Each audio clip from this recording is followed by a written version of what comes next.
시편 41편입니다. 이 시편은 총 150편인데 총 5권으로 나누어져 있고 여기 41편까지 해서 1권이 끝납니다.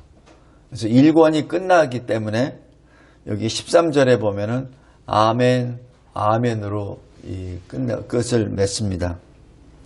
오늘 여기 41편의 주제는 1절부터 3절입니다. 1절에서 3절에 가난한 자를 보살피는 자는 복이 있으며, 바로 이 복에 대하여 설명하는 것이 1절, 2절, 3절입니다.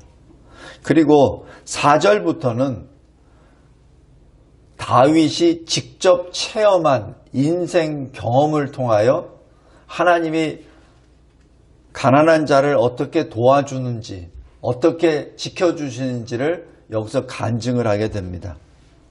여기 먼저 1절부터 3절 보겠습니다.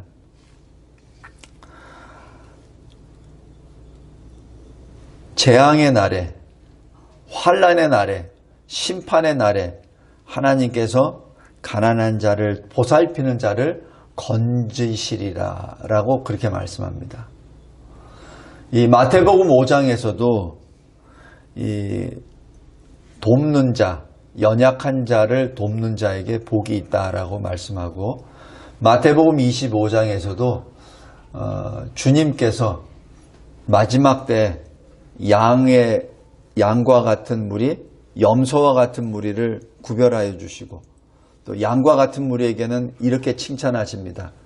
너희들이 내가 굶주릴 때 나에게 먹을 것을 주고, 내가 갈증을 느낄 때 너희들이 나에게 마실 것을 주었다라고 그렇게 평가를 하십니다. 그러자 뭐라고 하죠? 그들이 우리가 언제 주님께 먹을 것을 주셨습니까? 라고 하죠. 그때 주님이 하시는 말씀이 너희 중에 가난한 자에게, 먹을 것이 없는 자에게 먹을 것을 준 것이 바로 나에게 준 것이다 라고 그렇게 말씀합니다. 그러면서 영원토록 주님과 함께 살 수 있도록 그 영생을 보장해 주십니다. 물론 반면에 그렇지 아니하는 왼쪽 사람들에게는 똑같이 그 말씀을 주시며 돕지 않은 자들에게 영벌을 내리십니다. 오늘 여기 1절이 바로 그 내용입니다. 가난한 자를 돌보는 자, 가난한 자를 보살피는 자에게는 하나님께서 구원의 길을 열어주신다는 그 뜻입니다. 그리고 여기 특별히 3절 보세요. 그가 누워있을 때마다 그의 병을 고쳐주시나이다 라고 말합니다. 그러니까 병이 걸렸을 때 하나님께서 고쳐주신다는 것을 말하죠. 자, 여기가 바로 하나님께서 돌보신다는 그 역사, 객관적인 사실을 지금 기록한 내용입니다. 두 번째, 그렇다면 우리는 어떤 사람입니까? 바로 우리는 가난한 자요, 병든 자요, 그리고 우리는 많은 원수로부터 공격을 받는 자입니다 라고 하는 것이 여기 4절부터 9절까지 나옵니다. 성도 여러분, 여기 시편 기자는 다윗입니다. 다윗이 가난한 자입니까? 다윗이 병든 자였습니까? 다윗의 대적이 많습니까? 이 질문에 대하여 전부 다 예입니다. 언뜻 보면은 다윗은 왕이기 때문에 부자라고 생각할 수도 있고, 항상 그가 전쟁에서 싸워 이기는 사람이기 때문에 그에게는 원수도 많지만은 많은 수하들이 있다고도 믿고 건강하다고 믿을 겁니다. 그러나 다윗은 스스로를 이렇게 말합니다. 내가 병든 자요, 내가 가난한 자요, 나는 원수들에게 애워쌈을 받은 자입니다 라고 지금 고백합니다. 성도 여러분, 우리 각자의 인생을 돌이켜 보았을 때 우리의 삶이 바로 그렇습니다. 내가 건강한 것 같으나 실은 병든 자요, 내가 돈이 많은 것 같으나 그러나 돈이 없는 자요, 그리고 내가 모든 내 주변에 많은 내 친구들이 있는 것 같으나 실은 그렇지 않다는 것을 여기 다윗이 고백합니다. 이랬을 때, 내가 나의 실제를 깨달았을 때, 내가 건강한 사람이 아니라 내가 병든 사람이라는 것을 깨달았을 때 반응이 어떻게 나오죠? 나의 반응? 여기 4절입니다. 내게 은혜를 베푸소서. 내가 주께 범죄하였나이다. 성도 여러분, 회개입니다. 회개입니다. 우리에게 어떤 어려움이 닥쳤을 때 가장 먼저 하는 것은 회개입니다. 그래서 우리가 무슨 어떤 병에 걸려서 쓰러지거나 아니면 병원에 입원했을 때 침상에 누워서 제대로 못 움직일 때 가장 먼저 터져 나온 것은 내 죄에 대한 고백입니다. 여기 32편만 한번 보십시오. 시편 32편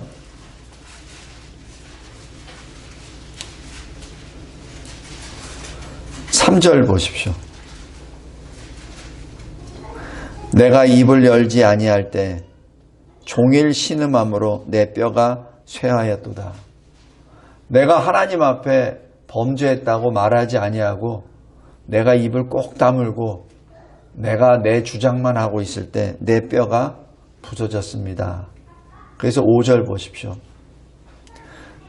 내 허물을 여호와께 자복하리라 하고 주께 내 죄를 아뢰고 내 죄악을 숨기지 아니하였더니 곧 주께서 내 죄악을 사하셨나이다. 하나님께서 우리의 회개를 늘 기다리십니다.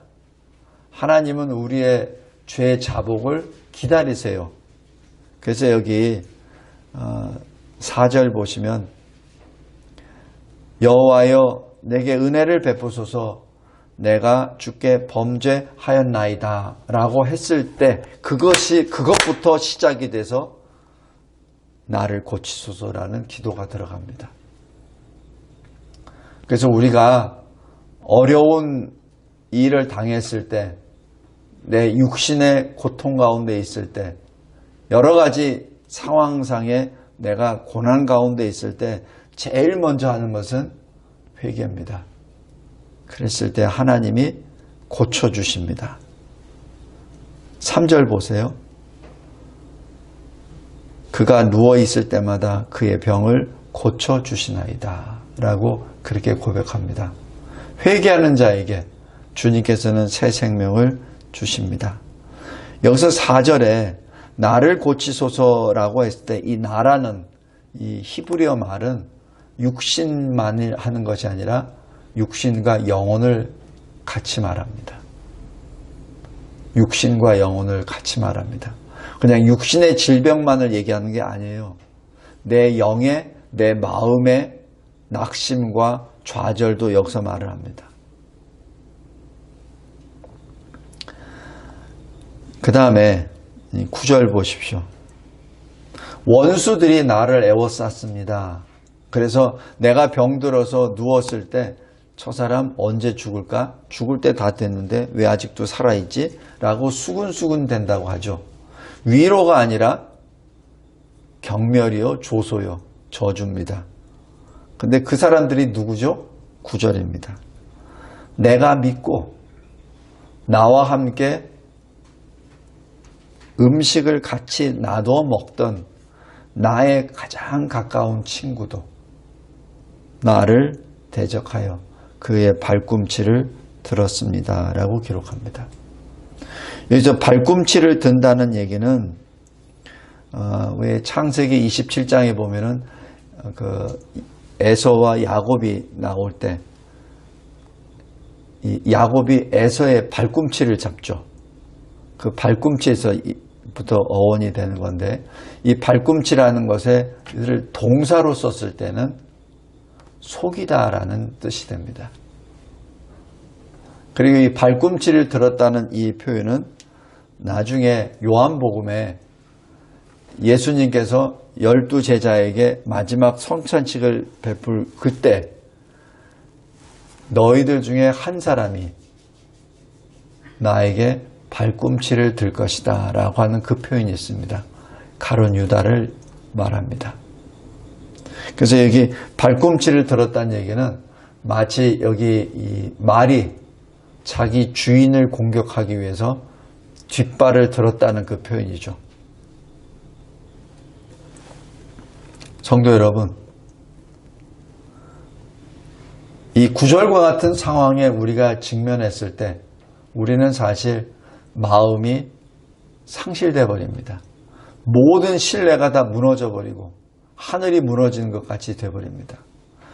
가장 내가 믿고 있었던 내 친구, 가장 내가 사랑하고 아끼던 내 동료, 그가 나를 공격합니다.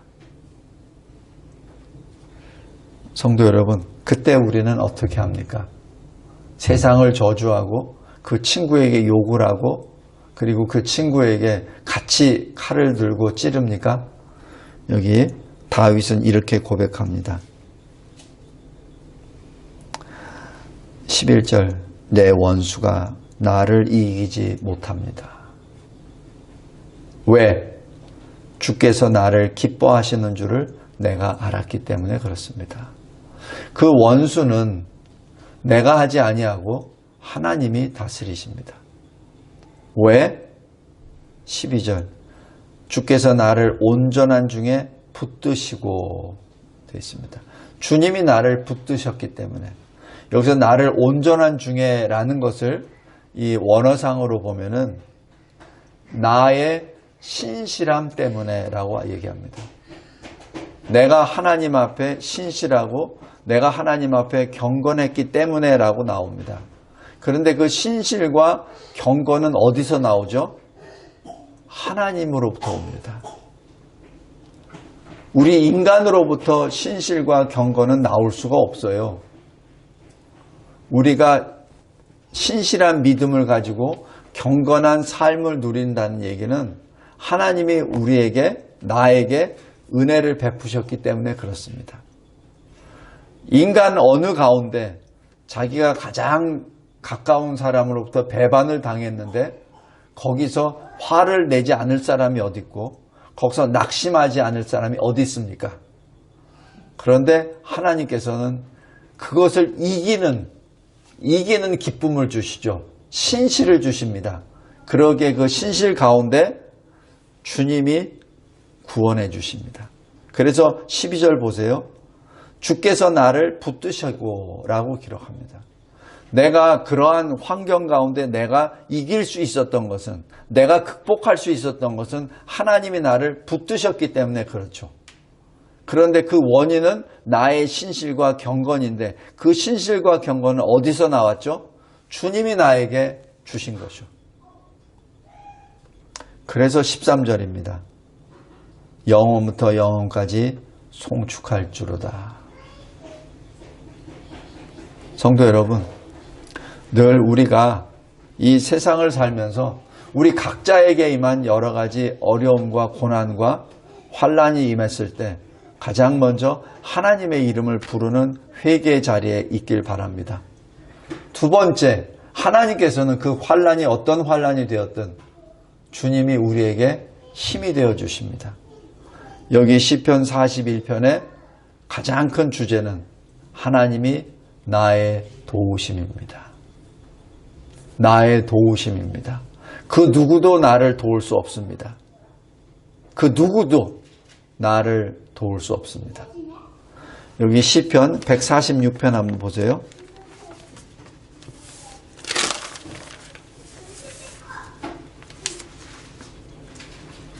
(146편) 5절입니다. 야곱의 하나님을 자기의 도움으로 삼으며 여호와 자기 하나님에게 자기의 소망을 두는 자는 복이 있도다. 바로 하나님이 우리의 도움이시오, 우리의 소망입니다. 이 믿음으로 이 시대를 승리의 깃발을 들고 나아가는 저와 여러분이 되기를 바랍니다. 하나님 감사하고 감사합니다. 하나님께서 저희들에게 늘 기쁨이 되어주시고 또 우리에게 힘이 되어주시는 것은 늘 주님이 나와 함께 동행하여 주시고 내가 주 안에서 주님과 연합되었기 때문을 고백합니다. 내가 범죄하였을 때 주님께서는 나에게 그 범죄로부터 구원해 내주시기 위하여 때로는 질병을, 때로는 고난을, 환난을 허용하십니다. 그 고난 가운데 가장 먼저 구원에 이르는 회개를, 그 회개의 자리로 우리를 이끌어 주심에 진심으로 감사합니다. 민감한 자, 영적으로 늘 깨어있는 자 되어 주셔서 주님 앞에 회개로 나아가 주님의 도우심의 손길을 늘 바라보며 승리하는 우리가 되게 하옵소서. 주께서 나를 기뻐하시는 줄을 내가 알았나이다 라고 고백하며 영원부터 영원까지 주의 이름을 송축하고 찬양하는 우리 모두가 되게 하옵소서. 예수 그리스도의 이름으로 기도드리옵나이다. 아멘.